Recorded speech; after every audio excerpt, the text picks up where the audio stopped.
Assalomu alaykum do'stlar. Bugungi obzorimiz Kanxi 5600F modeli. Ko'rinishi xuddi shunday ko'rinishda keladi. Bu zavod. Xo'p, buni ochilishi ikki tarafni mana bunday qilib olamiz. Sababi keyingi klient sotayotganingizda yana upakovkalar berishimiz kerak mana. Buni o'qlashaymiz. Ochiladi. Olamiz. Xo'sh, bunda nimalar chiqadi? Xo'sh. Bunda birinchi navbatda apparat, plastmassali chamadon, juda baquvvat bu. Ustiga chiqib bemalol sakrasangiz ham bo'ladi, elastiklik hisoblanadi. Bu bu chamadonni kattaligi mijozni oldiga kirib borganda yoki hayvon oldida ishlatganda juda baquvvat va suvga chidamli hisoblanadi va suv kirmaydi atrofidan. Va uni ichidan nimalar chiqadi? Ichida nima borligi, instruksiya kitobchasi, buni qanday ishlatish, endi biz o'zimiz asosiy anavlarni o'rgatib qo'yamiz va monitorning ustida plyonkasi chiqadi. Buni telefon ustalariga qo'ydirib olasizlar. Xo'p, buni ochib ko'ramiz. Ochilishi juda oson, mana yopiladi, ochiladi va apparatimiz. Apparatimiz xuddi shunday upakovkalangan keladi. Mana va bitta knopka bilan boshqariladi. Yoqdik. Va apparatimizda bemalol yaqinlashtirish va uzoqlashtirish funksiyalari bemalol joylangan.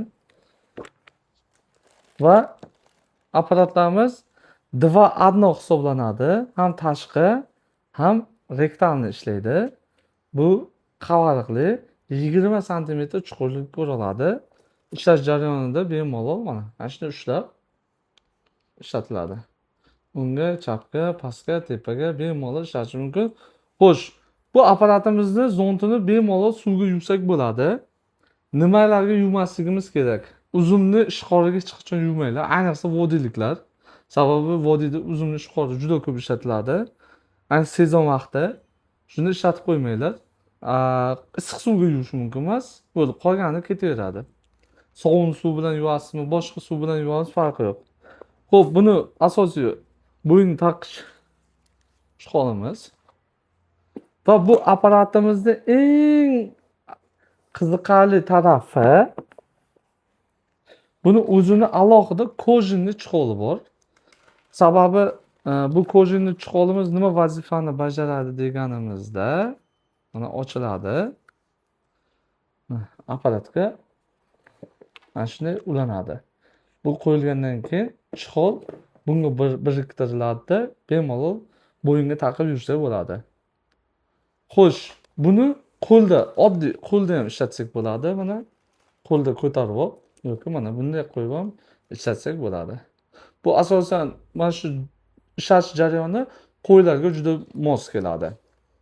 Ayniqsa qo'yning zarbasi kuchli, apparatni tekkan taqdirda ham ichi sinadi. Tashqari sinmagan taqdirda ham. Va bunda nimalarimiz bor yana? Xo'p, mana bu narsa chiqadi. Bu apparatga ulanadi-da, videosini olish mumkin. To'xtatib qo'yadi, pauza. Pauza qilib qo'yish mumkin. Pauza qilib turib, yana bo'shatib, pauza qilib qo'yish mumkin. Va blok, asosiy blogi ulanadi. Mana tokka tiqilib, yonboshda apparatimiz mana yonboshida bitta mana bu ulansa, ikkinchisi zaryadga ulanib ketadi. Va asosiy gel idishchasi o'zida bo'ladi. Va bu narsa nima degan ko'pchiliklarga, bu narsamiz apparatni o'zi qilgan jarayonda yonbosh rementga taqib turib, zontni shuning ichiga tiqib qo'ysa bo'ladi. Yonboshga tiqib qo'yadi. Ayniqsa bu asosan firma xo'jaliklariga kerak bo'ladi. Xo'p, yana nima ma'lumotlar? Xo'p, asosiy anosi batareykasi 4 soatgacha yetadi. Bemalol ishlash mumkin. Bu degani doimiy ishlatib yuradigan odamga 1 oyga yetadi. Bu degani kuniga 3 ta 5 tagacha uzi qiladigan odamga 1 oygacha yetadi почти. Xo'sh, zaryadga qo'yishimiz 2 soat. Hozir yangi olingan apparatimiz birdan qo'yilganda 4 soatdan 5 soatga zaryadga qo'yiladi. Sababi apparatlar kelganda zaryadi 25% to'ldirilgan bo'ladi. Yana qanaqa apparatlarni obzor qilishimiz kerak? Buni izohlarda qoldiringlar. Pastda telefon raqamlarimiz. Bizda 12 xil turdagi uzi apparatlarimiz bor va servis xizmatlarimiz ham bor. Kimga shunday apparatlar kerak bo'lsa, pastda telefon raqamlarimiz. Joningiz va molingiz sog' bo'lsin.